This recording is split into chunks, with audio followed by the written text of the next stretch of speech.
gasto público, a ver, vamos a empezar por el principio.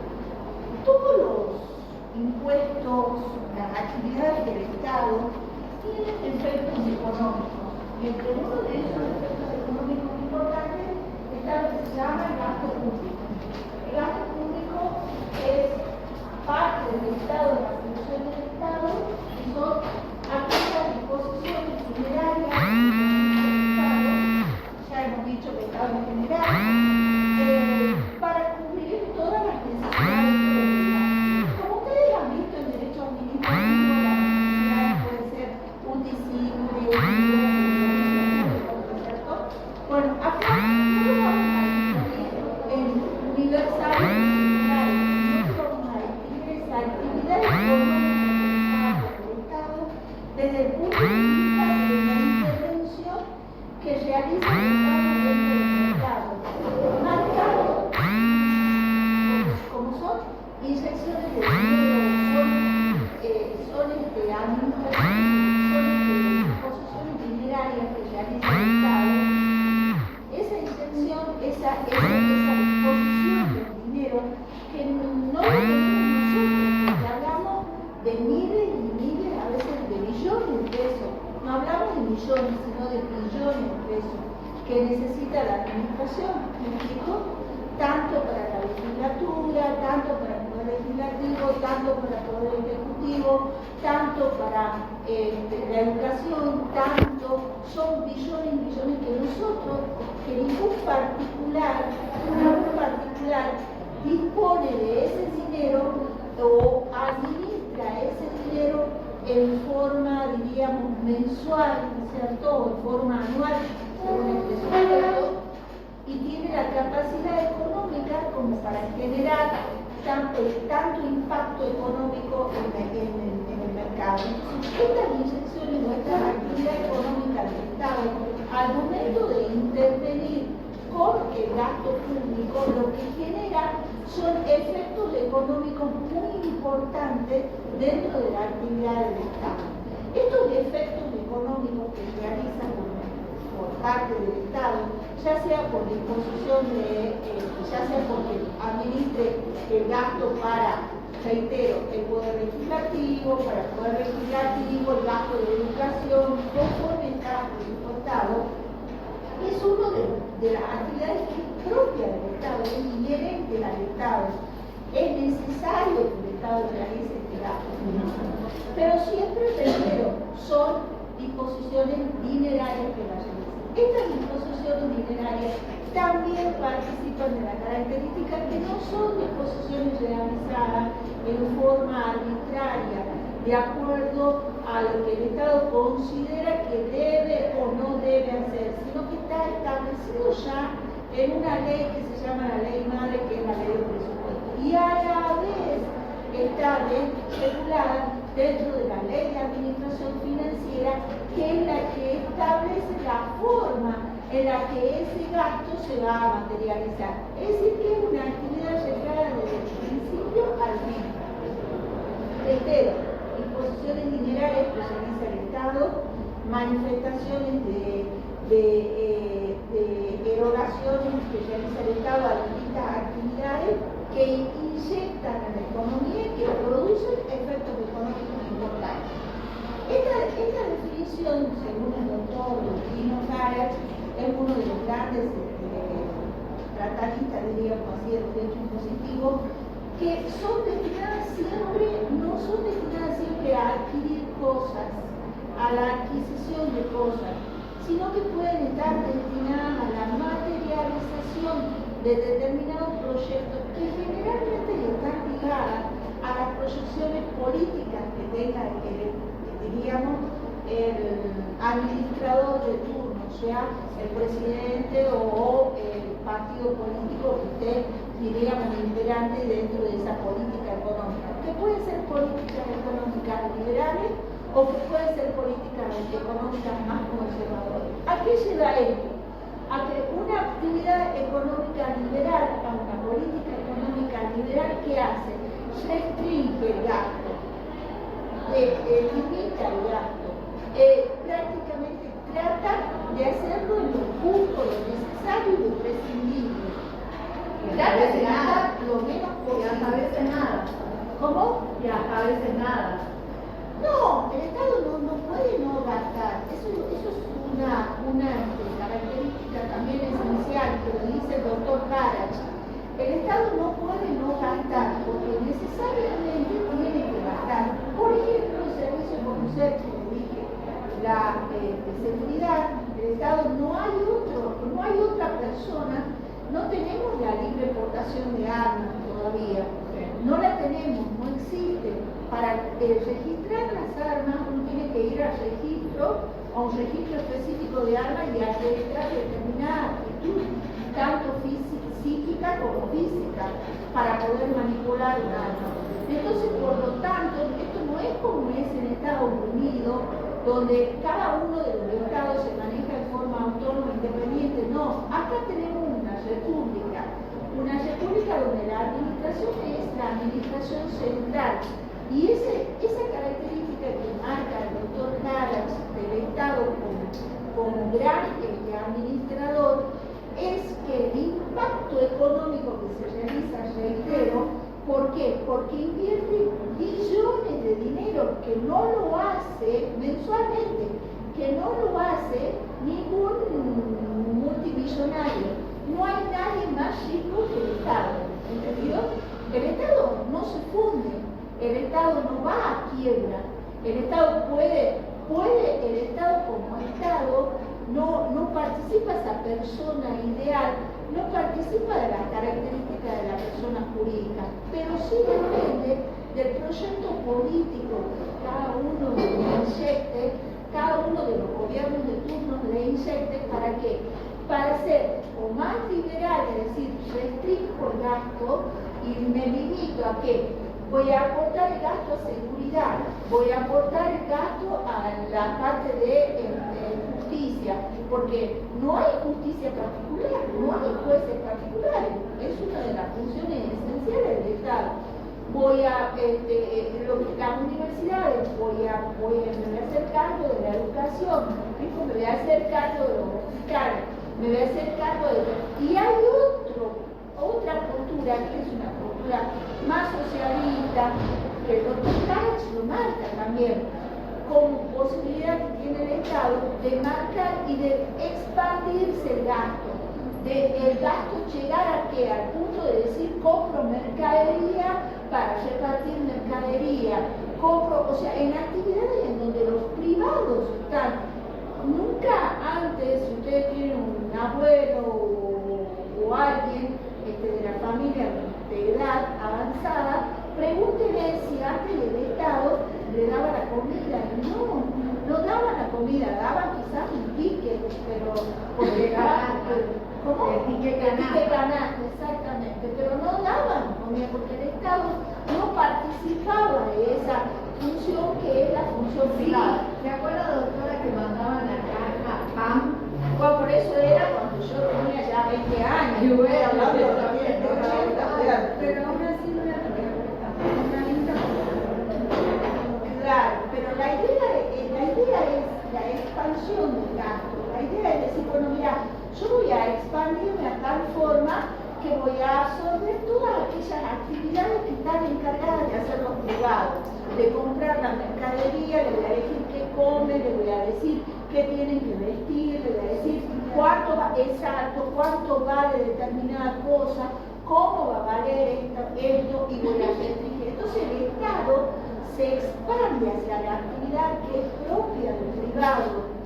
Y esas posturas políticas, nosotros somos las que lo elegimos con el voto.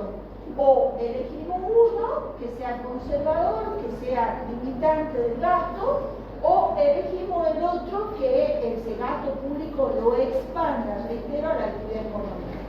Esto tiene efectos económicos, tiene consecuencias, porque reitero, esa intervención que hace el Estado en el mercado, inyectando tanto dinero, porque él es el único que puede emitir la moneda, inyectando tanto dinero y generando tanta disponibilidad, puede generar factores económicos que lo generan, y que de hecho lo hemos vivido, factores económicos muy adversos, entre ellos un proceso inflacionario que es absorbido por todos, un proceso recesivo que también es absorbido por todos, dependiendo de la mayor o menor injerencia en la actividad económica por parte del Estado por vía del gasto público.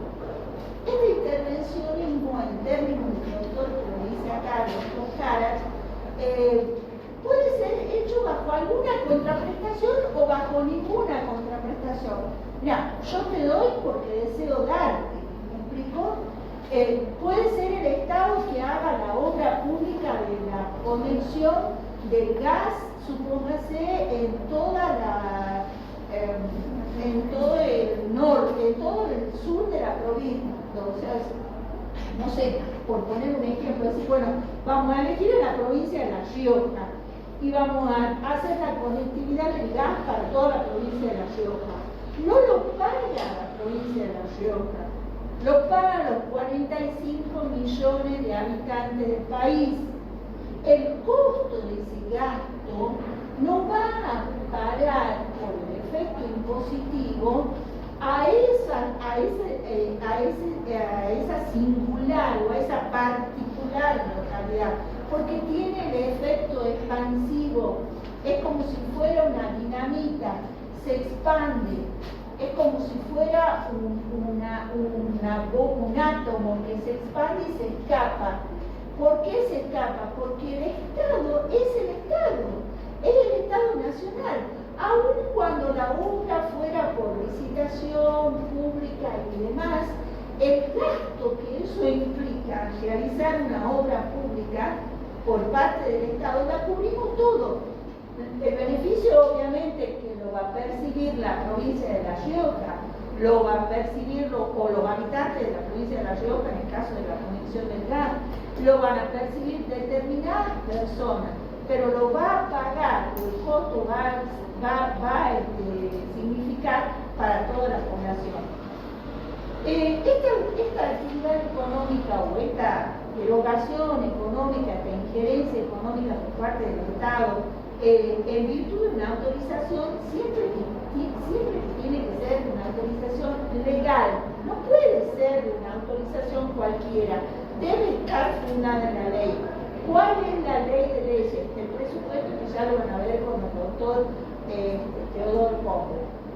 Él le va a enseñar el presupuesto. Ahora bien, para el doctor Giuliani Fonsuch, que es muy importante lo que él dice, establece que el gasto público ha variado desde los distintos puntos de vista, desde el punto de vista cuantitativo.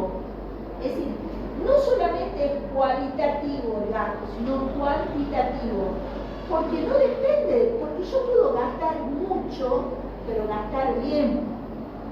Por ejemplo, si yo solamente voy a gastar, por ejemplo, el gasto en educación no es un gasto, es una inversión, ¿entendido? El gasto en seguridad no es un gasto, está visto que las situaciones de contrabando, el caso de la droga, el caso de la necesidad de mantener la seguridad en la frontera, la necesidad de mantener el país, diríamos, protegido. Ya hemos tenido atentados, aun cuando lo aparecido en este caso Buenos Aires con los atentados a la AMIA, han sucedido situaciones. El gasto, por ejemplo, en los trenes, como ha sido el caso de ONCE, la desgracia de los trenes de ONCE, o el desguace que se hizo de los trenes por el no mantenimiento de las vías o de las centrales de transporte. Entonces, esas actividades, el Estado necesariamente lleva a que todos nos hagamos cargo y todos los juzgamos. Como dice el doctor Giuliani Fonsuch, hay gastos que son cuantitativamente importantes, pero a la vez son cualitativamente importantes. ¿Por qué?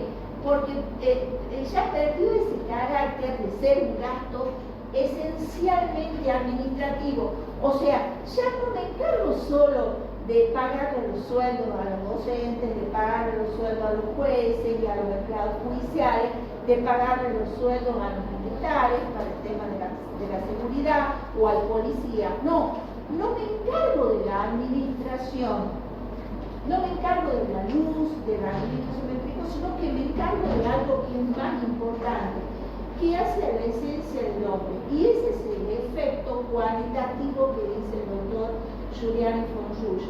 Él dice que el hombre necesita realizarse y que el Estado puede arbitrar esos mecanismos. Por ejemplo, casos de alguna investigación para una vacuna, de la investigación para el CONICET, por ejemplo, el caso de las intervenciones espaciales, por el tema de la conectividad en Internet, de algún sector, la necesidad de acceder a determinado tipo de tecnología que ningún particular invertiría, sino que solamente el Estado podría invertir en esas zonas, por ejemplo, en zonas de alta montaña, o en zonas donde no hay o la dificultad propia que establece la naturaleza para el acceso. Entonces, esta función pública que tiene el Estado siempre es un accionar que lleva a un efecto de incrementar la economía, de expandir la economía. Y reitero, depende siempre de la política económica que tengamos, donde digan, bueno, voy a expandir o no voy a expandir, o voy a expandir a determinados sectores y a los otros sectores directamente no los voy a atender.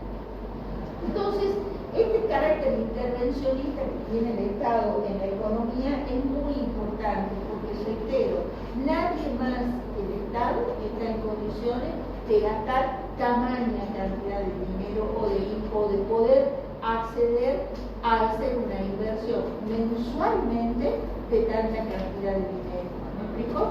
Bien. Los elementos que tiene este concepto de gastos son los dos elementos que ya le dije. Es una disposición monetaria, siempre es monetaria, siempre es en dinero, no es en especie, ¿me explico?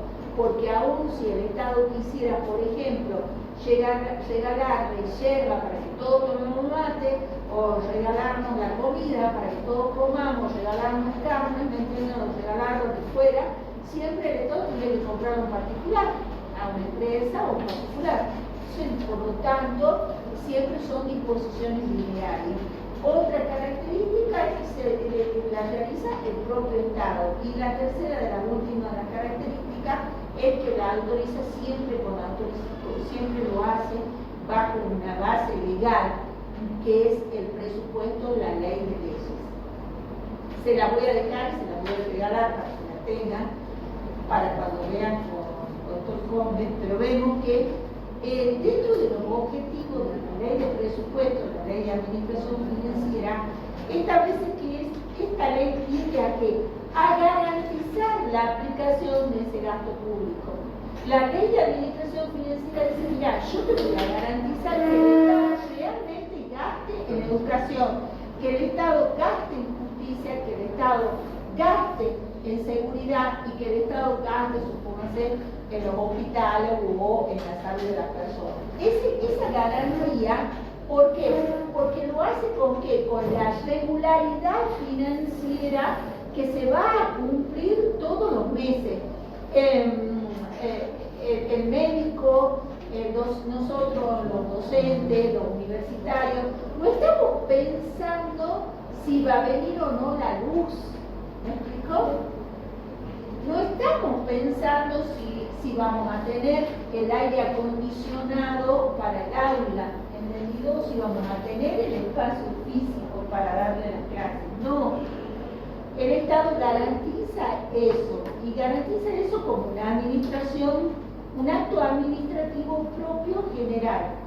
Ahora bien, esa garantía que dice acá el artículo 4 de la Ley de Administración Financiera, la Ley 24.156, también dice que ¿qué debe hacer? Sistematizar las operaciones. Ninguna de estas operaciones financieras que realiza el Estado la realiza al voleo, la realiza en forma opcional. No, hoy no tengo ganas de que funcione en las universidades, bueno, para eso están los sindicalistas. que entre paréntesis, miren qué bonito que son los sindicatos, ¿no? Cuando estaba el inútil de Fernández, cuando estaba el inútil de Fernández nos habían aumentado el sueldo en diciembre con una inflación del 36% mensual. Los sindicatos habían arreglado para un 0%, 0,1% aplicable a partir del mes de febrero. O sea, ha ganado Milei en diciembre y ese 0,1 no fue, obviamente, gracias a Dios. Pero bueno, esos son los sindicalistas que nosotros tenemos, son genios. Entonces, como todos los sindicalistas ricos y trabajadores pobres, o por lo menos la peleamos día a día. En esa realidad, también la ley de administración financiera le dice, momento, yo te garantizo que vos me tenés que garantizar que ese gasto va a ser aplicable a lo que me dices, a educación, a justicia, a salud. A la vez me tenés que sistematizar ese gasto, me tenés que establecer cómo lo vas a materializar ese gasto. Y a la vez me vas a tener que desarrollar un sistema que me permita a mí, la ley de administración financiera, dar la información oportuna. O sea, va a cobrar el sueldo el primero, el 10, van a cobrar eso, ¿me explico? Van a tener acceso tal, le voy a subsidiar la luz, no voy a subsidiar la luz, voy a subsidiar el transporte, ¿me explico? Voy a establecer subsidio para esto. Entonces, el gasto del Estado tiene que a su vez estar sistematizado, o sea, tiene que estar incorporado al sistema, ¿va? ¿Por qué? Porque si no se puede establecer en este principio, según lo dice la Ley de Administración Financiera en el artículo 4, la responsabilidad que adquiere el Estado al emitir el gasto. Es decir, no solamente tiene efecto económico en la economía en general el hecho de gastar, sino que también tiene la incidencia de quién es el responsable. Ustedes han estudiado Derecho Administrativo y han estudiado la bolilla que dice responsabilidad del Estado, como la responsabilidad que tienen los administradores del Estado. En este caso también la Ley de Administración Financiera, la 24.156, le dice el momento, vos también sos responsable de cómo se distribuye o se administra ese gasto en cada una de las jurisdicciones, ¿no? A la vez me tenés que garantizar un sistema contable adecuado, un sistema que sea eficiente y un procedimiento que sea adecuado para ese gasto. Eso lo dice la Ley de Administración Financiera. A la vez, la Ley de Administración Financiera establece en el artículo, no le voy a decir el resto porque el resto es presupuesto ya, vamos a ver lo que es gasto, lo que es gasto público, le dice, bueno, mira, este gasto vos me lo vas a tener que... Sí. ¿Qué artículo? El 4 y el artículo 31. Le dice, pero como yo te voy a reglamentar el gasto, porque el Estado también es controlado, ¿me explico? Porque es una actividad reglada, no es una actividad discrecional que realiza el Estado. Al ser una actividad dinerarica y tiene efectos económicos, y el Estado reglado le dice, pero espera, primero me tenés que establecer cómo lo pongo, porque si vos me lo vas a tener que dar, yo te lo tengo que garantizar ese gasto, me tenés que dar toda una actividad financiera para que te lo controle, me tenés que establecer toda una estructura para que ese gasto se pueda materializar. Lo vamos a hacer de acuerdo a un procedimiento que yo te establezca, le dice la ley 24.156, le dice, vos me lo vas a hacer al gasto, pero de acuerdo al procedimiento que yo te lo establezca. O sea, el mismo Estado se autorregula, ¿me explico? El mismo Estado se autolimita. ¿Por qué? Porque es el único que puede volver para atrás, el único que puede volver atrás en sus actos, el único que puede limitar, inclusive, no limitar su responsabilidad, pero es el único que puede en este caso accionar, ser pasible de revocar su propio accionar, su propio accionar. Entonces le dice, bueno, mira, primero me va a establecer un módulo de compromiso. Entonces, ¿cómo se materializa el gasto? Así, te tenés que comprometer y me tenés que decir rubro por rubro, lista de pago por pago que vas a tener que hacer, pero te tenés que comprometer en base a una ley, reitero, la ley de presupuesto, ¿entendido? Y ese compromiso que realiza el Estado no puede, me vas a tener que decir de dónde vas a sacar la plata para cumplir ese compromiso. Me tenés que designar la partida, que es lo que siempre se le discute al actual presidente en el tema de la legislatura. Me tenés que designar la partida de dónde vas a sacar el dinero para cubrir ese compromiso. ¿Me explico? Segundo punto, me dice, me lo vas a tener que aprobar, porque si no te lo aprueban, yo no te voy a autorizar a realizar el gasto. ¿Entendido? Y esa aprobación obviamente es legislativa. ¿Por qué? Porque hubo una época en que había gastos discrecionales o gastos reservados. El Estado se reservaba miles de millones de pesos para administrar ellos a gusto y placer y no dar factura, no pasar factura, no pasar en liquidación de lo que se había gastado. Por eso lo anterior, cuando le dije, me tenés que desarrollar un sistema, me tenés que garantizar, lo tenés que sistematizar, porque ahí está que el control del gasto, que después lo van a realizar la Sindicatura General de la Nación, ¿no es cierto?, la SIGEN, o la Contaduría General. ¿Me explico? Doctor, eso cuando habla del presupuesto 2026, sí. 2025 se refiere a esto. Exactamente, a la forma que se realiza el gasto. ¿Por qué? Porque el gasto tiene esa incidencia económica, tiene ese efecto económico, todo tiene un efecto económico cuando lo realiza el Estado. ¿Por qué? Porque son sumas dinerarias que no las tiene ninguna empresa en particular y que se designan en forma mensual. Otra cosa. Disculpe, ¿de qué año es esta ley? No, actual es plenamente vigente, reglamentada totalmente. ¿Sí? Pero, ¿originaria de qué año? No me acuerdo el año, pero está plenamente vigente, totalmente vigente. Hoy yo digo, no. Mirá, comunícase Pierre, Brito, Juan Estrada, todo, puedes saber qué año será. Del 92. Sí, pero es plenamente vigente, no está reglamentada por el Estado. Esta es una ley que prácticamente es inamovible, no hay variación. No estaba ni recibido todavía en el 92. Son leyes que no han variado en el tiempo porque pertenecen dentro de la estructura lógica y técnica del Estado. El Estado debe movilizarse dentro de esa estructura lógica, son tecnicismos propios que hacen a la seguridad jurídica también del Estado. Porque si no, el Estado podría, como puede fabricar plata, puede hacer lo que se le dé la gana y disponer como se le dé la gana. No, son leyes que participan de la estructura del organigrama interno del Estado, del autocontrol que tiene. Segundo, cuando dice, mira, te vas a comprometer, perfecto, pero tenés que decir de dónde vas a sacar el dinero.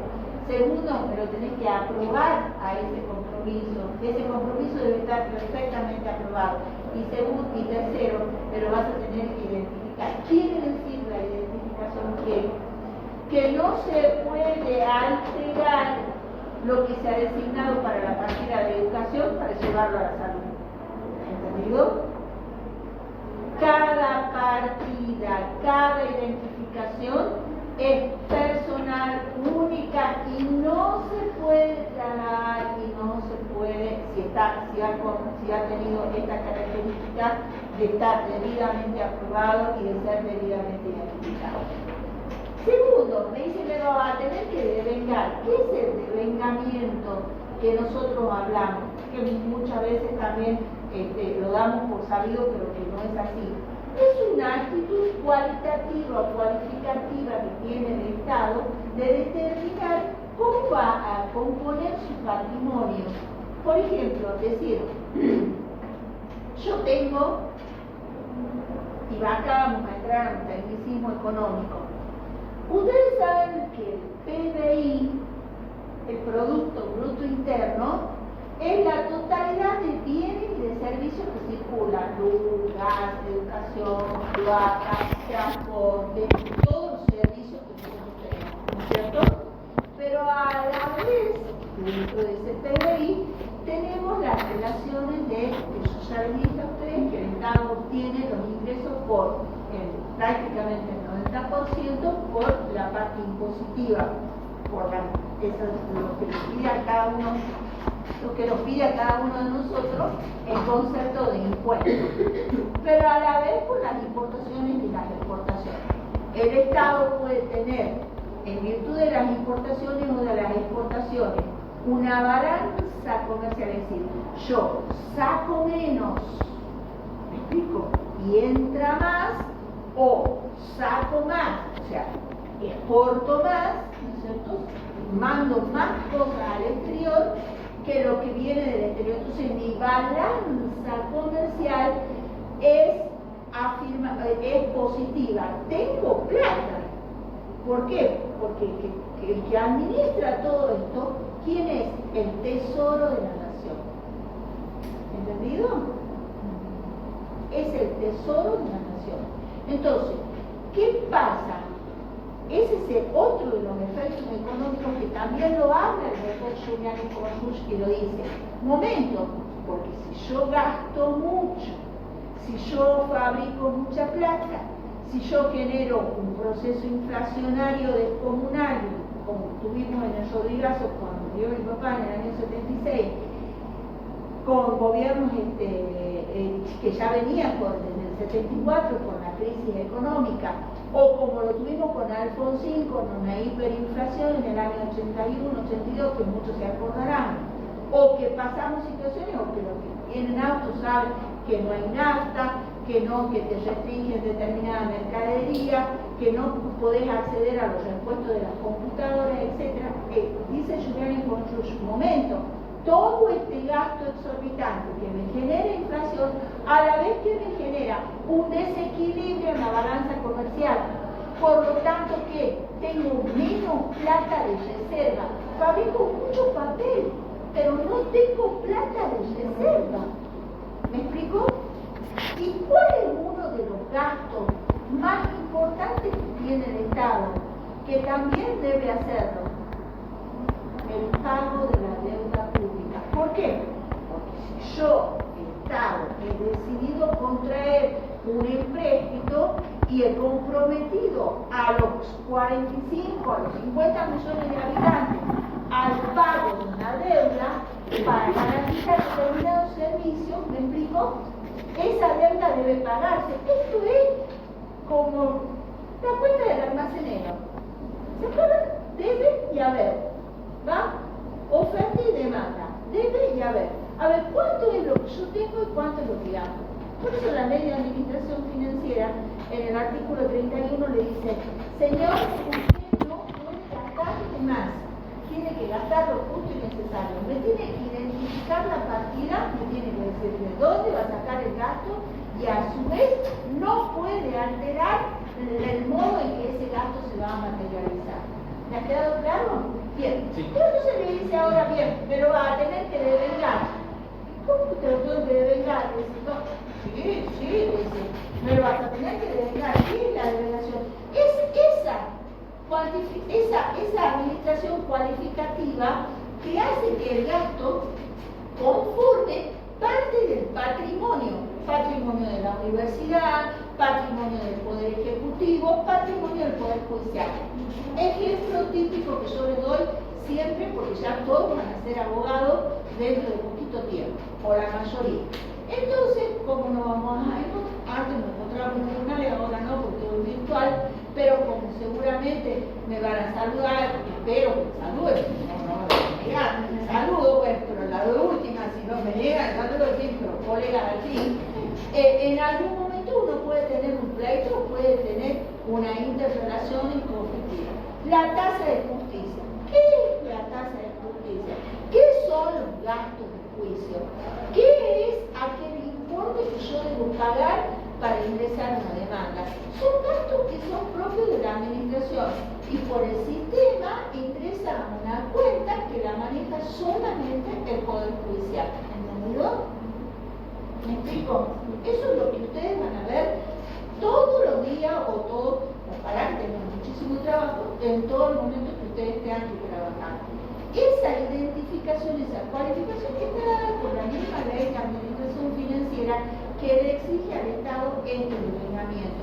Me lo tenés que devengar, me lo tenés que dar, me lo tenés que facilitar el acceso, me tenés que permitir que yo tenga la libre disponibilidad de ese dinero, de esa erogación. A la vez, me tenés que cumplir el pago. ¿Por qué? Porque si vos no me cumplís el pago, yo no puedo administrar justicia, yo no puedo administrar seguridad, y ahí es donde está este banco central, ¿entendido? Y este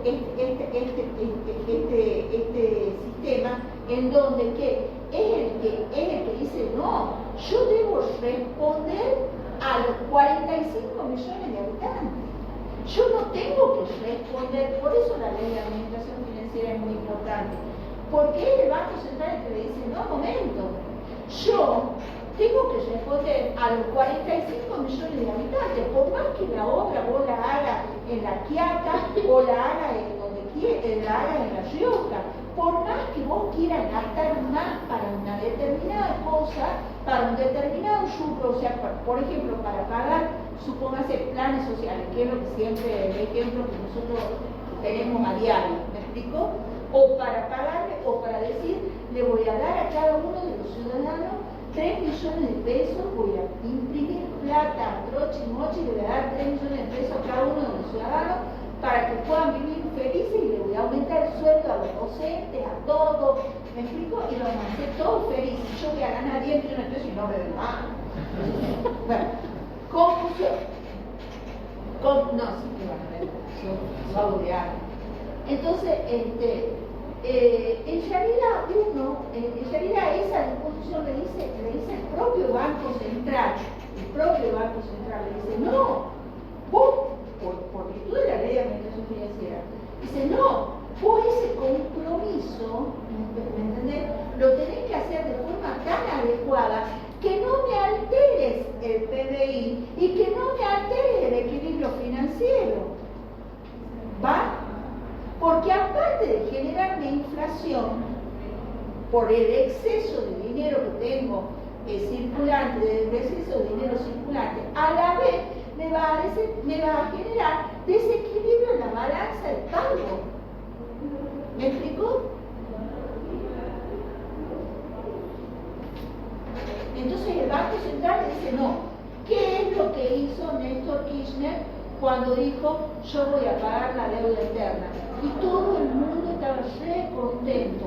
Lo vació al Banco Central, nos dejó sin un peso, lo mismo que Perón, que se llevó el oro, y nunca más lo vimos, lo mismo que las acciones de YPF, nunca más las vimos.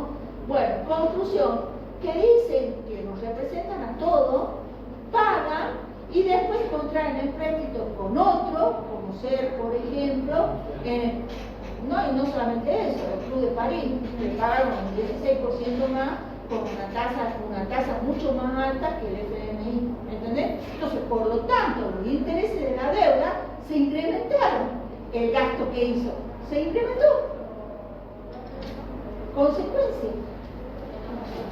Ahora bien, ¿qué sucede con esta ley? También le dice, momento, vos me lo vas a tener que liquidar, pero liquidar no es que vos me la entregues a la plata, porque ustedes se imaginan que, por ejemplo, el decano, el rector, no recibe 3.000 millones de pesos por mes, ¿me explico? En su escritorio, ¿va? No es una situación así.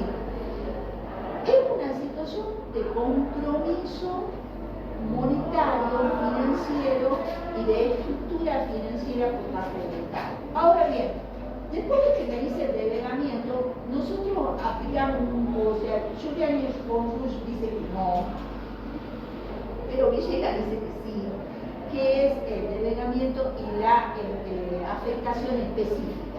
Él vuelve a insistir en un principio que se llama afectación específica. Pero la afectación específica ya está dada por el compromiso, porque como hemos dicho no puedo alterar las partidas de una forma. Y después viene el pago, que es con el cheque. Pasa con ustedes, supongamos. ¿Alguno de ustedes trabaja en la administración pública? Vos, ¿quién más? Bueno, empecemos a relatarnos, porque acá yo no soy, no debe ser la única gordita yo, pero, que soy docente, pero los que trabajan en la administración pública, ¿qué sucede? Vos te dicen, mira, tenés que esperar que te llegue el nombramiento. ¿Se recuerdan? ¿Cómo es el sistema? Viene el político de turno o el que fuera, te dice, bueno, mira, vas a trabajar acá, en el Consejo Deliberante, vas a trabajar en la legislatura, vas a trabajar, pero es que el Poder Ejecutivo, nosotros tenemos que mandar una nómina. Esa nómina la tiene que aprobar el compromiso. Tenemos que decir que nos comprometemos a nombrar tanta cantidad de asesores. Supónganse que ustedes fueran legisladores, todos, divino, me fascinaría. Entonces, son legisladores, mandan la nómina y se va a necesitar tantos asesores, ¿va? Se la aprueban esa nómina de asesores y después viene el nombramiento y después viene el pago. Con la afectación de esa forma. ¿Entendido? El pago es el final. En realidad, Villegas habla de 5 etapas. Dice aprobación específica, habla de desistimiento, de determinación del gasto. Todo eso a mí no me gusta. Me parece que es redundante. Lo importante que yo quiero que sepan es que el Estado, primero, como es una obligación literaria, no puede gastar, no debe gastar a tontas y locas. Debe hacerlo en base del principio, una actividad reglada, regulada, no solamente por la ley de administración financiera, sino también por el mismo sistema propio que establece el Estado. Ahora bien, sí. ¿Cuáles serían las etapas según su punto de vista? Según mi punto de vista, son las etapas que dice para mí Giuliani con Rush, porque yo lo amo, nada más. Es un amor idílico, soy soltera de acá, ¿no? El pobre de solemnidad absoluta, o sea que quiera conseguir un novio rico, manténgase. Pero para mí, las 3 fases que son las que establece la ley de administración financiera: el compromiso, la afectación específica, el devengamiento y el pago. Son las 3 etapas, no existe más.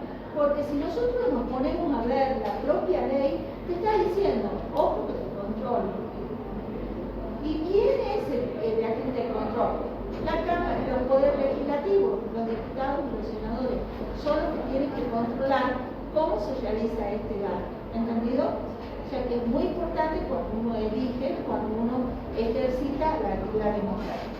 Bien, ¿y qué dice Giuliani con Rush? Que reitero, para mí es campo en el sistema. Dice el doctor Giuliani con Rush, como nosotros ya habíamos dicho que este gasto tiene efectos directos sobre las finanzas públicas del Estado y que tiene efectos directos sobre la situación de la situación armónica en lo que respecta a la finanza, la armonía en cuanto a que no va a haber devaluación, que no va a haber inflación, que no va a haber recesión económica, ante la situación de una armonía, que el empleo no va a caer a niveles exorbitantes, que no voy a tener niveles de pobreza exorbitantes. Entonces, que voy a mantenerme dentro de un proceso, aunque sea con valores negativos, pero dentro de un proceso de cierta armonía o perspectivo proyecto económico. ¿Me explico? Eso es lo que le dice Giuliani con Rush. El Estado se tiene que también autorregular, se tiene también, no solamente la ley de administración financiera, no solamente el poder legislativo, porque muchas veces tienen mayoría en la Cámara y hacen lo que les da la gana, ¿entendido? Y nos comprometen a todo en pos de una política financiera que nosotros capaz que no estamos totalmente de acuerdo. Entonces, por lo tanto, le dice el doctor Giuliani con un momento, vos tenés que preservar estos gastos. Y son estas causas que él las llama causas aparentes. Causas aparentes, ¿por qué? Porque este gasto desde el punto de vista cualitativo puede producir un daño o una situación que no la queremos, que aparenta ser buena, pero que resulta ser mala. El resultado es negativo. Aparento que yo hago obra pública, aparento que yo regalo bolsones, aparento que yo regalo planes sociales, aparento que yo regalo jubilaciones y pensiones, ¿me explico? Aparento todo eso, pero en ese gasto se va que el equilibrio. Se van 45 millones o se va un índice muy importante de gente a niveles de pobreza o a niveles de indigencia. Y mantengo esa indigencia y no lo saco. Entonces, aparento que yo soy buena gastando porque te regalo una pensión, soy buena porque te regalo un plan social, soy buena porque te regalo un empleo, soy buena porque te regalo caramelito, y cuando llega el momento del examen tienen 0 todo. Y no he explicado nada. Y no les he dicho que ese gasto aparente lleva a un grave daño, que no transmitir ese conocimiento, que no enseñarle, que también eso es como al hijo. Voy a trabajar en 3 lugares para comprarle las zapatillas más caras. ¿Va? O para darle dinero todos los fines de semana para que vaya a emborracharse. Y no está bien. Y no está bien.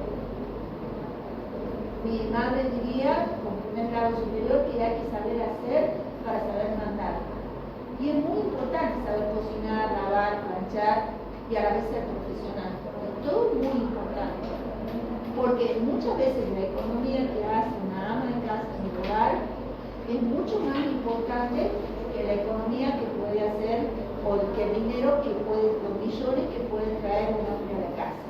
Es muy fácil distribuirlo al dinero. El dinero es algo muy lindo, me fascina, me gusta mucho como hombre, pero hay que tener mucho respeto. Creo que hay que respetar más el dinero que los hombres, porque en definitiva los hombres pueden cambiar, pero el dinero se va y no retorna. O es muy difícil que retorne. Entonces, que hay que ser muy respetuoso en la administración del dinero. Y eso es lo que le dice Giuliani. En ese momento, cuando el Estado gaste, me va a causar esta causa que es aparente. ¿Por qué? Porque ese papel moneda que tiene ese efecto económico importantísimo, esa ingresia económica importantísima, produce en un gasto que es improductivo, en un gasto que es deficiente, en un gasto que es inflacionario, en un gasto que es innecesario. Entonces existen causas que son reales, como ser, por ejemplo, lamentablemente, Dios quiera que esto termine, la guerra, que por eso pregúntenle a sus abuelos que han vivido en la guerra. Mi abuelita me contaba que quemaban la plata para calentarse, ¿va? Porque el dinero no había que comprar en el caso de la guerra. En el caso de situaciones de las inundaciones, pregúntenle a la gente que ha perdido todo por una inundación si realmente, ¿qué prefieren? ¿Volver a la casa o el dinero? Y volver a la casa, porque uno tiene esa condición humana propia que hace que el arraigo, la identificación, la identidad, las personas. Entonces, bueno, ahí dice Giuliani también que existen causas que son reales. ¿Puedo aumentar el gasto? Sí, cuando veo que hay situaciones de guerra, cuando veo que hay situaciones de inundaciones, cuando veo que hay situaciones de inseguridad, que necesito realmente afianzar las fronteras más en un país como el nuestro, que es tan permeable en las fronteras. Necesito afianzar la seguridad cuando necesito garantizar la paz social, porque la paz social también debe ser garantizada por parte del Estado al hecho de que no exista, reitero, un proceso de inflación que impida que prácticamente con la situación económica, como se gastaba y nada se acreditaba y se devaluó el Banco Central. Ahora bien, ¿qué dice? Este crecimiento puede ser, pero ojo, el crecimiento también, dice Giuliani Fonfrutius, puede ser un crecimiento engañoso, porque puede ser un crecimiento solamente burocrático, solamente para acrecentar a las altas clases sociales, ¿entendido? Un procedimiento burocrático que, por ejemplo, viene un empresario y me dice, ay no puedo producir, necesito que me subsidie. Sí, cómo no, te doy plata, claro, ¿va? Sí, necesito. Y no es ese el mecanismo, dice Giuliani Fonfrutius. No tenés que ser burocrático o ser selectivo en el proceso, porque vos no significa que porque vos tengas la capacidad para hacer dinero, le dice al Estado, vos, no le dice, Giuliani Fonfrutius como si le hablara al Estado, le dice, mira Estado, vos, por más que tengas la capacidad económica de producir todo el dinero que quieras, ¿entendido? Y llenarnos la cara del billete, no puede ser que gastes desde el punto de vista burocrático. Ya hemos hablado del efecto secundario. Dice, tenés que gastar en pos del crecimiento, en pos de la realización, en pos del crecimiento, pero no burocrático, el crecimiento real y efectivo. ¿Va? ¿Qué es el crecimiento real y efectivo? Mantener o subir el límite del PBI. Tengo más bienes y servicios, tengo más acceso a Internet, tengo más acceso. Fíjense en los países como Cuba, como Venezuela, que no pueden acceder a Internet, ¿entendido? Tengo más acceso a Internet, tengo más acceso a la tecnología, puedo importar y puedo exportar cuando quiera, puedo entrar y puedo salir del país. Tengo mi relación, tanto interna como externa, es buena. Bien, eso es lo que le dice Giuliani Fonfrutius. Tenés que ser productivo en eso y realmente le dice una consecuencia muy importante de este gasto es los cambios económicos. Ya lo preveía él, ya lo intuía, los cambios económicos. No habla de inteligencia artificial, pero sí habla de los cambios tecnológicos y cómo los cambios tecnológicos inciden en la economía. ¿Qué es lo que yo le digo a ustedes? Ustedes van a tener que legislar, ustedes van a tener que establecer los parámetros de referencia cuando, por ejemplo, tengan que hacer un proyecto, como muchos lo han hecho, muchos lo hacen, y digan, no, mira, ¿sabes qué quiero que me pagues en dólares un sueldo? Bueno, ¿cuánto es? $500, $600. Hoy el dólar en la moneda está bajando, mundialmente está prácticamente devaluado. O me podés pagar en euros, o necesito, conforme con quien ustedes en su casa se conecten, porque la conectividad es mundial, es global, y eso es lo que genera estos cambios tecnológicos. La posibilidad de la globalización. Ya lo preveía el doctor Giuliani Fonfrutius y dijo, bueno, mira, estos cambios tecnológicos, podés gastar en esto, podés excederte en esto, porque me encanta que te excedas en esto, me fascina que te excedas en esto, porque va a tener la misma conectividad el chico que va a lomo de mula a la escuela, que yo lo mando acá en un colegio que tiene jornada completa y que pago millones y millones de pesos. ¿Entendido? Sí. Eso es lo que dice el doctor. Eso provoca un factor social cultural muy importante también. Entonces el gasto público ya no se puede cumplir, es bueno, mirar, disponer, gastar, así, tal, no hay ningún problema. No ven. Porque acá también le dice, Sí. Esta ley está vigente, ¿no? Obvio. ¿Qué poca práctica tiene? ¿Por qué? A la situación actual, porque se habla de partidas de presupuesto que no se respetan, no se ve en la provincia como nacional. Esto de la paz social que habla usted, que hoy digamos se dan muchas empresas, pero que puede llegar a desequilibrar un poco eso y el Estado tampoco puede que haga mucho. Lo que dice Giuliani Conjus, y ahí respondo su pregunta, le dice, mira, no te metas en la actividad privada. Ahí entraría la actividad empresarial. O sea, no te metas en la actividad privada. Vos tenés que gastar desde el punto de vista cualitativo y productivo. Porque ¿qué hace el Estado interviniendo en actividades privadas, como puede ser, por ejemplo, la actividad privada de subsidios? No te metas en eso, porque al ingresar en las actividades privadas vas a generar la desviación hacia otros que son más importantes. Yo creo que no es Giuliani Conjus el que nos dijo por la vigencia del cierre de las empresas, la situación de la conflictividad social o la situación de sino que es el componente político, económico y los efectos económicos que llevan. ¿Por qué? Porque sería lo mismo, y redoblo la apuesta, si, por ejemplo, las provincias eliminaran impuestos y los municipios eliminaran impuestos, ¿se fundirían las empresas? No quiero que muchas empresas hoy día que tienen desventaja respecto a lo de afuera. Por esa razón, por el sector impositivo. Por esa razón. Entonces, ¿qué pasaría si se sentaría el señor Caldo? Dice, ¿qué pasaría si se sentaría el gobernador de Córdoba, el gobernador de Santa Fe, todos los 23 gobernadores se sentarían y dijeran, mira, ¿sabes qué? A partir de ahora no vamos a cobrar más ingresos brutos, vamos a permitir que las empresas se radiquen y no beneficiarte a vos que son dueños del ingenio? Sí, porque te padre, todos los políticos al fin y al cabo tienen...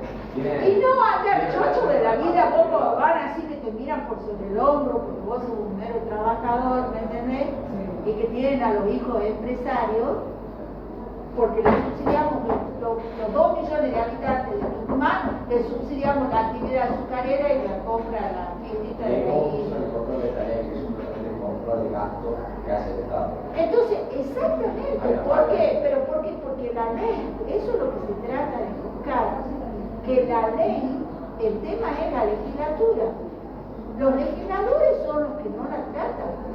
¿O has visto algún legislador que haya tratado la ley de emergencia económica y haya dicho, momento, esa ley de emergencia económica la anulo? Cuando te recibas de abogado vas a tener que más de una vez plantear la inconstitucionalidad de la ley de emergencia económica, porque no te van a querer pagar ni siquiera los honorarios tuyos cuando le ganes justicia al Estado. Te lo digo porque yo lo hice. Y te lleva 2 o 3 años para que lo hagas. Entonces, ¿por qué no le decimos a los legisladores, señores, un momento, pónganse la pila, porque si vos me estás contando 4.000 millones de pesos por año, ¿va? Y te estás rascando los 365 días, porque son 365, porque empiezan en marzo, se reúnen cuando se les da la gana, nombra, y no falta que Dios por eso no me hizo flaca. Porque si me hubiera hecho delgada, no te digo lo que sería, no estaría acá, ¿me entiendes? Entonces, porque vos te das a la legislatura, proyecto corte, te nombran ahí en el poder. Y los valores morales no existen. ¿Entendés? O sea, se venden al mejor postor. Al mejor postor. Entonces, no, hay que ser y parecer. A mí me gusta que cuando mis alumnos se reciban, vayan a tribunales y no tengan que decir, mira, esta mujer pregona una cosa en clase y en la práctica es otra. No. hay que ser imparcial. Entonces eso es lo que dice el Shulchan Aruch. Le dice el momento, no me gastes improductivamente, porque tenés las consecuencias del gasto. Y le dice además, mira, hay algunas consideraciones justas que van con respecto al gasto. Por ejemplo, dice acá, el efecto que hace a la plena ocupación. ¿Qué pasaría si a un empresario vos le dices, mira, te voy a sacar el 1% el 7.5 de ingreso bruto? Y voy a seguir después con ustedes cuando se reciban de abogado, también nos va a tocar eso. Mirá la dicotomía en la vida. Te voy a sacar el 7.5 de ingreso bruto. Te voy a sacar los impuestos municipales, de rentas municipales, que pueden ser entre un 1.3, 1.4. Te voy a sacar los impuestos laborales, ¿va? Y te voy a reducir impuestos a las ganancias, en vez del 35 lo voy a bajar al 20 y te voy a reducir IVA, en vez del 21 te voy a sacar el 10. Entonces vos tenés dos impuestos, 25, y sobre ese 25, ese 35 y reduzco 40. Saca la boleta de la luz. Abogado, percibís, te regulan 100 millones de pesos, 10 millones de pesos de honorario. 18% va a parar a la caja, 10% lo paga el cliente, 8% lo detrás de tu erogación de tu honorario regulado en juicio. Estuviste 5 años pleiteando con un gato para hacer arriba, sacando doctrina, jurisprudencia, doctrina legal, demás, lo ganaste al juicio. 10 millones de pesos, perfecto. Muchos te felicitarían, pero vos pagaste para iniciar la demanda a la caja. Ahora, pagas cuando te regulan los honorarios. O sea que lo tenés socio Una pérdida de las ganancias. Claro, lo tenés socio, vitalicio al Estado. ¿Entendés? Y un momento, suponte que por esas cosas en la vida, a vos te ocurriría decir, mira, sé que como yo tengo medianamente garantizado mi pago mi departamento, mis cosas, ya tengo mi providencia, diríamos, mis provisiones cumplidas, garantizado mis servicios y demás, deseo comprarme $10.000. ¿Vas a comprarte vos qué haces? ¿Te compras $10.000 o invertís todos los 10 millones en acciones? ¿Qué harías? ¿Por qué acción? Porque no pagas impuestos, estás exento de ganancias y de bienes personales y no te agarras renta. Anda a comprar 10 millones de $10.000. Tenés que pagarle al alcalde, tenés que pagarle a la intendenta. ¿Entendés? Tenés que pagar todo, no a la intendenta. Tenés que pagar ingresos brutos, tenés que pagar IVA, tenés que pagar ganancias. Son retenciones importantes que rondan entre 40 y 50%. La persona que fuma, se lo dije el otro día, deje de fumar, está bien, pero un puchito de vez en cuando, bien, ¿no? A mí yo fumé durante 32 años, pero todavía lo deseo, es una porquería eso. Pero un paquete de cigarrillo tiene un componente impositivo importante por el solo hecho de financiar la actividad tabacalera. ¿Qué culpa tengo yo? Se lo pagamos 40 millones de argentinos, lo cubrimos. Porque son los impuestos internos. No es solamente el que fuma. Ese es el efecto impositivo y financiero que tiene un impuesto. La generalidad, la aglutinación, que aunque parezca un puntito, que aunque parezca dos puntitos, que aunque parezca una actividad determinada, termina afectando al resto, se difuma, se expande. Y esa actividad financiera del impuesto es la que puede, como dice Giovanni Fonjou, puede ser erosiva. Entonces, ¿qué hacemos? Limitarte al gasto. O sea, podés gastar de más, como dice Giovanni Fonjou, gastar de más, pero gastar en esto, en actividades que sean productivas. ¿Me explico? Quizás en una actividad financiera, ¿entendido? En una actividad X financiera. Por ejemplo, qué hermoso sería que nuestros sobrinos, nuestros hijos, nuestros nietos, nuestros nietos tuvieran la posibilidad de empezar a acceder a la inteligencia artificial, a armar su robot. Qué hermoso sería que pudieran tener acceso a la robótica, acceso a la ciencia, y no tanto estudiar, bueno, sí, es importante Napoleón, porque nosotros, el Código Civil de 1810, es decir, es importante esto, pero no sé si álgebra o dactilografía, ¿me entendés? O sea, hay cosas que ya han caído fuera de... Por eso él habla, el doctor Giovanni Fonjuch, con mucha certeza, habla de los efectos tecnológicos, o sea, de la importancia de estas situaciones tecnológicas. No nombra la inteligencia artificial, pero a mí me gustaría eso. Bueno, ¿qué más dice? Esta legalidad del gasto que dice, tiene que realizarse dentro de la misma ley. Para eso está lo que yo les regalo hoy, que es la ley de administración financiera, para que ustedes pongan algún texto. ¿Entendido? Entonces, acá tenés la ley de administración financiera. Seguir los tres pasos, como usted dice, el compromiso, el devengamiento el compromiso o afectación específica, el devengamiento y el pago. Cumplir con los tres pasos. Seguir a la ley, hacerlo dentro del principio de legalidad, pero al momento que lo hagas, trata de cumplir, de no desvirtuar la naturaleza del gasto. Someterse a límites, y él habla a límites que no son los políticos. Mirá qué interesante.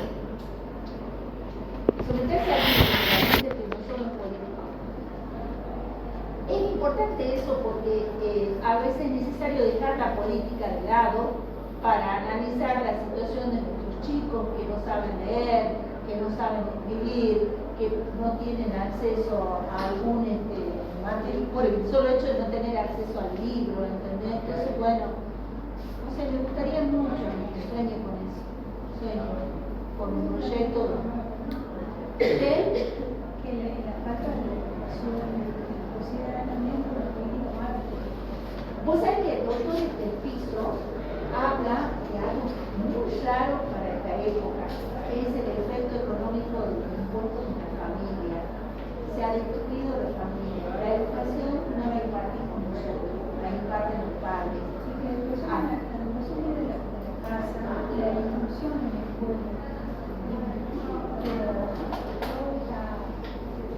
El tema ha pasado que el Estado ha pasado a cubrir roles particulares, lo que dice el doctor Giuliani Fonjuch cuando dice el efecto rebote, ¿no es cierto? La situación cuando vos se te desborda. Es importante dejarlo al individuo que se desarrolle, porque uno no sabe el potencial que pueden tener cada uno de ustedes.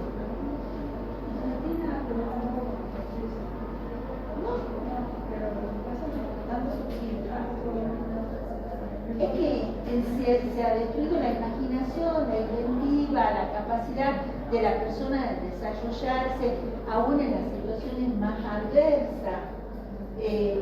Los chicos se aburren mucho ahora y están con esa estupidez del celular. Yo, por ejemplo, hoy no lo traigo, trato de evitar usar el celular porque me abomba. Por eso me traigo los lentes, porque no podía ni ver, era una cosa que estaba llenando. Estoy toda la mañana con la computadora y tenía los ojos destruidos.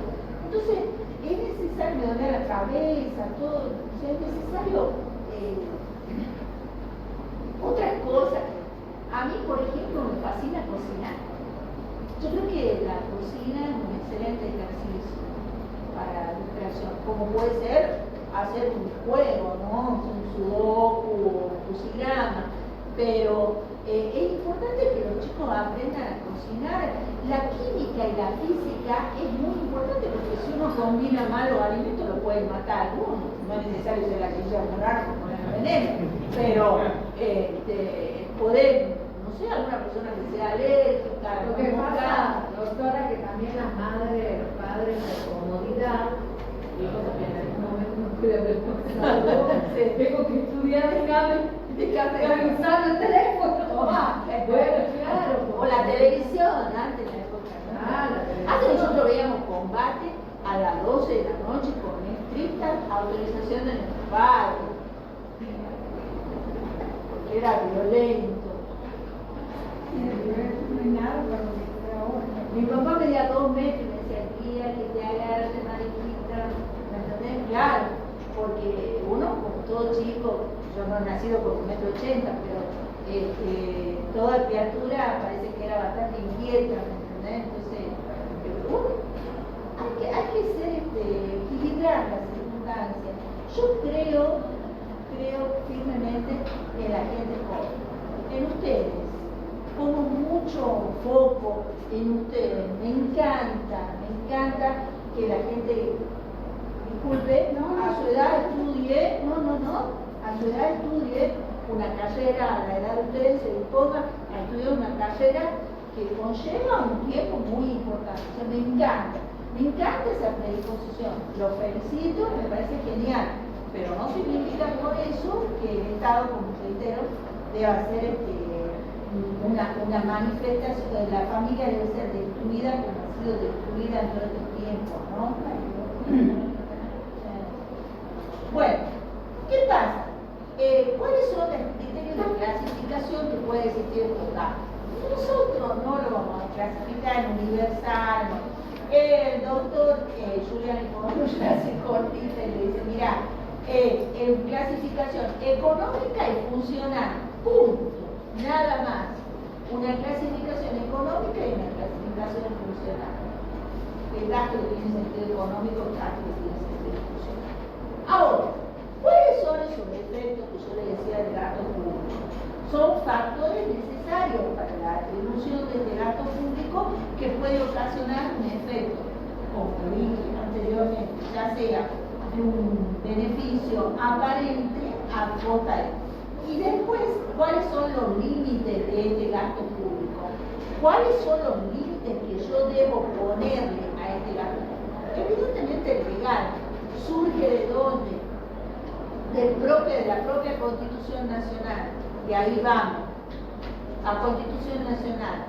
El artículo 75, inciso 1, dice: legislar en materia aduanera, establecer los derechos de importación e exportación, imponer las contribuciones directas concurrentes con las provincias, las contribuciones directas en tiempo determinado, proporcionalmente iguales siempre que la defensa. Ese es el criterio. Siempre que la defensa, seguridad común y el bienestar general estén garantizados. Otro, artículo 17 de la Constitución Nacional, dice, ojo, la propiedad es inviolable, pero vos podés, en principio, en virtud del principio de expropiarla, pero me tenés que dictar una ley específica a tal efecto y declararme la necesidad de la expropiación. ¿Va? La utilidad pública. Acá es muy importante la utilidad pública. Está dentro de la Constitución. ¿Por qué? Porque se rige en base, tiene raigambre el gasto público en ese artículo 19 de la Constitución Nacional, que aparentaría ser que consagra el principio alternum non ledere, que significa no hacer mal a otro. ¿Por qué? Porque te está diciendo, las acciones privadas, los hombres quedan exentas de la autoridad y reservadas solo a Dios. ¿Entendido? Ahí es donde tenemos el principio. A mí no me interesa la actividad privada de una persona. Por eso es que Julián Iponrulla basa su trabajo en la afectación del gasto público a las actividades que pueden ser esencialmente privadas. ¿Entendido? Como puede ser una actividad de un comercio, como puede ser la actividad de una, etcétera, ¿va? De cualquier actividad privada, salvo las tres que para él son consideradas esenciales y únicas y que no tienen la significación educación económica, sino esencial al Estado, porque justicia no pueden tener a los particulares, defensa nacional mucho menos por el tema de las armas y de la tecnología que se exige, y por el otro lado, y aparte la vulnerabilidad que existe hoy en día en la frontera, es impresionante. Y el tercer punto importante, que es la educación, o sea, establecer parámetros de educación, de salud, de desarrollo personal. ¿Entendido? Y este artículo habla acá, dice, imponer contribuciones directas. Mentira. Digo que determinada edad, la constitución miente, pero acá no es porque es determinado. Proporcionalmente iguales en todo el territorio de la nación, o sea, como salga la igualdad, siempre que la defensa, seguridad común, el bienestar general lo exija, las contribuciones previstas en este criterio, que tenga una asignación, pero basa en eso. ¿Cuál es la cláusula de progreso? El artículo 75, inciso 16, proveer la seguridad de las fronteras. Yo recomiendo que lo lean al artículo 75 de la Constitución. No se escuchaba muy bien ese problema.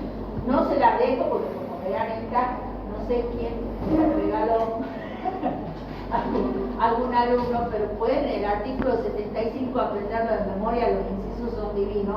La cláusula del progreso, el artículo 18, el inciso 18, proveerlo conducente a la prosperidad del país, al adelanto y al bienestar de toda la provincia, al progreso y a la educación, dictando planes de instrucción general y universitaria, promoviendo la industria, la inmigración, la construcción ferroviaria y los canales navegables, la colonización de tierra de propiedad nacional, la introducción y establecimiento de nuevas industrias, etc., la importación de capital extranjero. Y después el artículo 22, que habla de los tratados con las potencias, inciso 22. Artículo 75, inciso 1, 2, 18 y 22. Aprobar los tratados. ¿Ah? Y después, también es muy importante, eso le digo, porque ahí es donde está materializado. ¿Qué pasa? Otro principio, ¿cuáles son los límites que nosotros tenemos que tener para este gasto público? El límite económico. El primero de todo, el límite económico. Momento, no podés gastar de más, porque si el Banco Central tiene 10 pesos, vos tenés que gastar 10 o menos de 10. ¿Para qué? Para garantizarme el equilibrio en esa balanza comercial y para garantizarme el funcionamiento de todo ese PBI, de todos los bienes y servicios de la República Argentina. Si no, me va a aportar la luz, me va a aportar el gas a la población, si no, me va a tener sin camino, me va a tener. Entonces, ojo, porque el Banco Central, que ahí el Tesoro, el Banco Central le dice, momento, pero si vos vas a emitir 20, va a provocar todas esas consecuencias nefastas que ya le dije antes, ¿entendido? ¿Por qué? Porque tenés que gastar 10 o menos de 10. Esa es la función. Es el primero de los límites. Por eso dice regla del gasto mínimo. Gastar poquito. Es como le dice el marido. Yo me acuerdo, nosotros teníamos caja de ahorro, un recipiente que era de talco, una tarjeta, ¿viste? No parece un agujerito y ahí guardábamos los caballitos. No sé si era una moneda de 10 pesos, de 1 peso, porque ahora las monedas ya no existen, ¿no? Y juntaba, yo una vez le presté a mi padre 5.000 pesos. Claro, bien. O sea que ahí uno ve el ahorro, ¿no? La capacidad, o sea, de la moneda, como yo le explicaba en la clase anterior, que tiene capacidad no solamente para el intercambio comercial, sino para el ahorro. El ahorro como sistema también de valor, como sistema de valor de la moneda. Pero dice, gastar menos, pero ojo, no tenés que gastar menos sin que eso implique que no cumplas con funciones específicas diseñadas en el programa. ¿Entendido? que está dentro del presupuesto, muy importante el presupuesto, para verlo y decir en qué el Estado ha priorizado el gasto. Las reglas de la íntima, y ojo, dice, cuando vos, para que vos gastes, y sea efectivo, tenés que tener la menor injerencia posible en la actividad privada. ¿Por qué? Porque como ya les he explicado, vos me vas a subsidiar un producto, ¿me explico? Y por ese subsidio van a pagar los 45 millones de habitantes con impuestos. No vas a poder disminuir la parte impositiva. ¿Entendido? Entonces vas a tener un sector demasiado rico y otro sector demasiado pobre sin poder acceder a la educación, a la justicia, a la salud, en fin, a la seguridad. ¿Cómo? Como pasa ahora a veces. Y se ven. Es que yo quiero que se hace no solo. Yo estoy de acuerdo con el gobierno actual, porque era necesario. No se podía seguir con el sistema porque íbamos a ir a una hiperinflación. Y lo que hemos vivido, una hiperinflación, saber lo que es hacer cola para poder comprar en mi casa eran 15 personas, para poder comprar un aceite.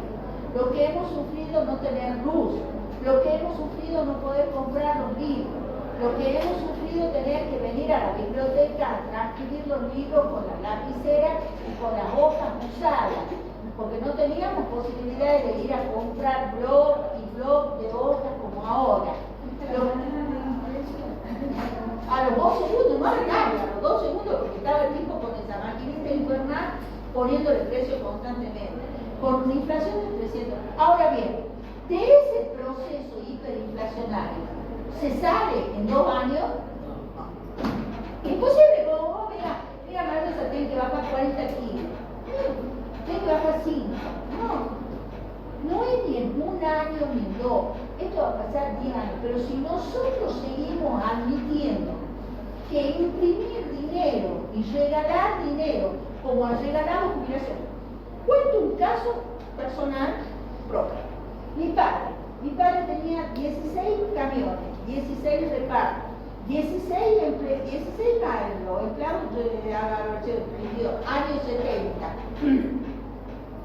63, porque él puso la fábrica cuando yo nací, en el 63.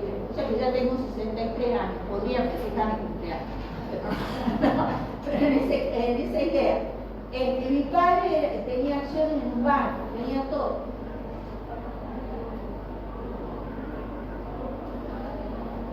Se murió en el año 76, el 22 de noviembre del 76, con el Rodrigazo, donde todo lo que él había ahorrado, todo lo que tenía, no valía nada. ¿Quién lo hizo? ¿Quién lo generó?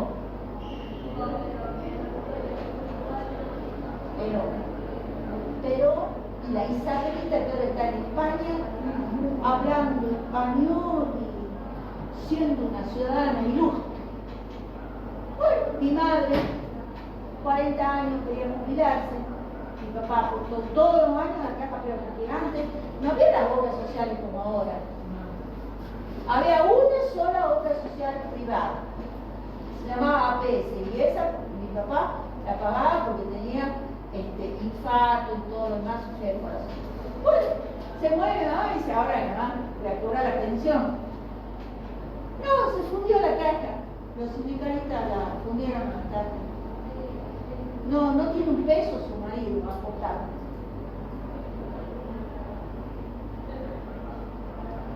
¿A ustedes les parece que eso es para la gente que es un hombre que se levanta a las 4 de la mañana a trabajar y una mujer que nos enseña a trabajar toda la vida? ¿A ustedes qué les parece que aporten 30 años y venga uno y le diga, yo estoy jubilando con la mínima, pero bueno? Y el que pregunte, nada, me lo llegan los gris. No, yo creo que eso genera una desigualdad que lo dice el doctor Julián Conjus perfectamente en las consecuencias nefastas que produce el hecho de tener 2 millones de jubilados y de pensionados que no aportaron nunca. Pero yo fui ama de casa, señora, que usted no aportó al sistema. Bueno, también hay muchas personas que han sido víctimas del sistema porque han trabajado mucho tiempo negro. Eso es lo que está pasando ahora. Pero por eso te digo, yo ahora... Y es tan injusto que esa persona no tenga un derecho a una... Exactamente. Exactamente. Sigue igual. Y sigue igual. Y sigue igual. Y va a ser Entonces, peor. ahí tenemos que ver con qué. Con que la situación es, cuando veamos el monotributo, vamos al monotributo, ¿no es cierto? ¿Qué es el monotributo? Momento, yo pago monotributo, pero yo voy a pagar al monotributo porque voy a incorporar 3 impuestos en uno. Impuestos a la seguridad social, jubilaciones, ganancias e IVA, ¿no es cierto? Voy a aglutinar los 3 en uno, ¿entendido? Y me comprometo a afiliarme a la obra social. El propio Estado abusó de eso. Entonces, ¿cómo se solucionaría el tema? Si bueno, mira, hagamos una cosa, que existan los monotributistas, pero es lo que se busca con la reforma laboral también, y decirle, momento, no le saques, porque yo debería morder el dedo, pero el empleador, cuando te paga, ¿no es cierto?, te descuenta vos, o sea, él te dice, vos vas, el sueldo tuyo es 1 millón de pesos, o 1 peso, supongo, ¿no es cierto? Dice 1 peso, perfecto. Pero te tienen que pagar los aportes jubilatorios, que son el 17%, ¿no es cierto? El 17% tiene su componente impositivo y un componente tributario. ¿Por qué? Porque el 10% lo pone el empleador y el 7% lo pone el empleado. ¿A vos te parece justo? Para que los sindicalistas estén en autos último modelo y tocando el bombo. Yo el Estado que supuestamente hace una lucha contra el trabajo negro y que regula que la parte privada tenga a toda la gente en blanco. Y eso mismo, el Estado mismo también tiene a la gente negra. Lógico, porque lo tiene como monotributista. Lo tiene como ¿Por monotributista. qué eso? ¿Por qué no se regula eso? Para que den el ejemplo que la parte privada lo prohibiste. Porque casualmente esas correcciones, digo yo, pienso en mi interior, esas correcciones administrativas, ya te dije lo que podría ser financiero, ¿no es cierto? Esas correcciones que son del diario vivir, administrativas, como la luz, porque yo no estoy pensando si va a haber la luz cuando venga y todo, las correcciones esas administrativas son las que más demoran. Bien, o sea, me dan así. Yo creo que es importante que la Argentina se abra en lo que puedan importar, que ustedes puedan decir el día de mañana, me lo encuentro y digan, ¿sabe qué, doctora? Ahora compro en dólares o compro en euros y me llega el cheque y no me empiezan a cobrar ganancia, IVA, ingresos brutos, y resulta que después pues el cheque que me ha pagado, supóngase la empresa Google, que tiene sede en Malvivar, por decir una, porque no tienen, o que tiene, o me lo ha pagado Jeff Bezos, que al cheque $400, yo he recibido 300. ¿Entendés? O sea, ¿por qué? ¿Cuál es la razón?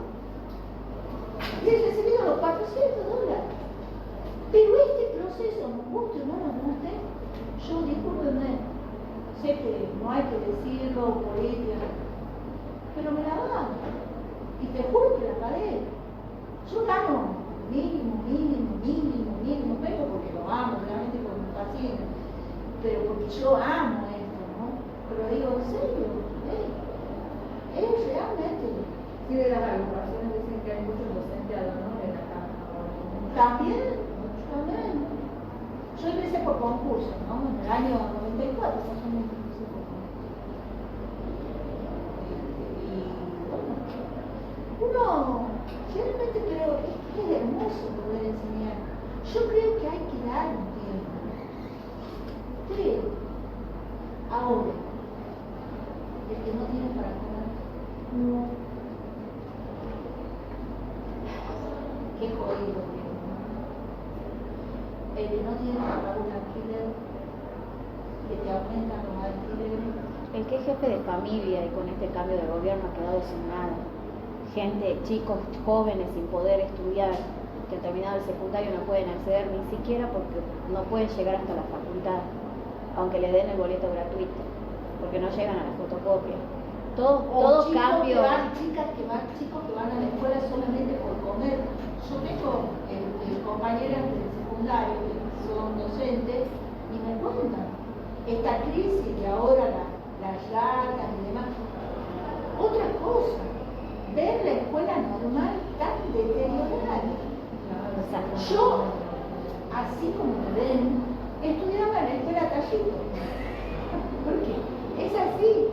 Vengo de familia pobre, humilde, trabajadora. O sea, mi papi se murió cuando yo tenía 12 años. Se terminaron lo que se daba, ¿viste? Y empezó, aparte que empezó el Rodrigazo con la hiperinflación, después esto, un desastre. Bueno, en fin. Conclusión. De la escuela Tallito, porque antes era toda escuela pública, no había escuela privada. De la escuela Tallito salíamos y todo leer, escribir perfecto, no teníamos ningún inconveniente, geografía, folclore, el bombo, la guitarra, yo roto la guitarra, teníamos piano, todo teníamos, proceso militar. ¿Va? Seguimos el proceso militar, en el 76 ya ingresa nivel, secundario. En secundario, la escuela Tallito, escuela de comercio.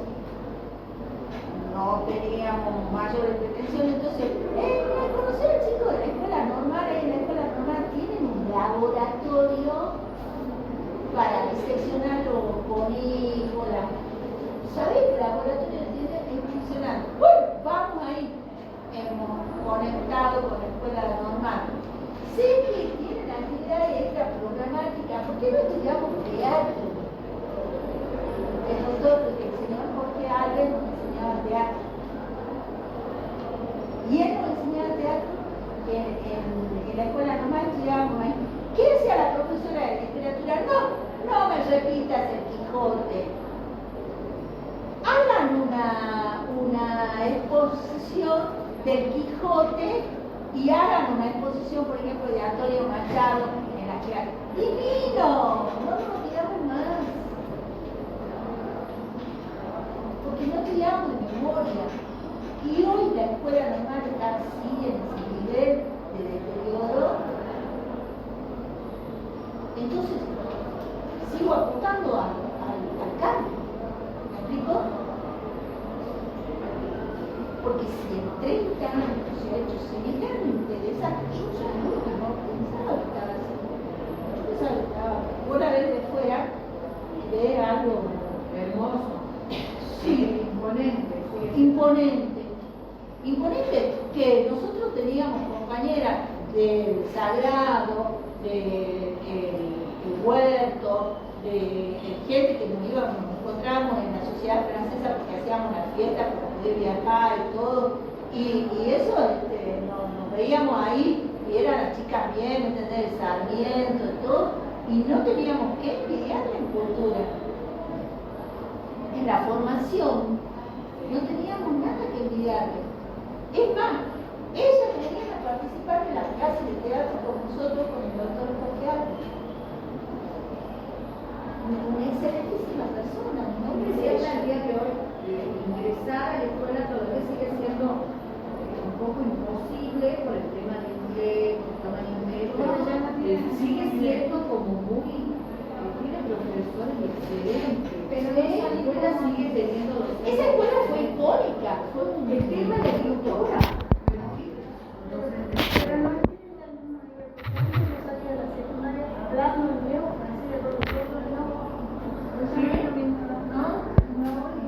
Por supuesto, esa o sea, la afectación específica, el entrenamiento, o sea, la educación de la partida, ¿cierto? Y el campo.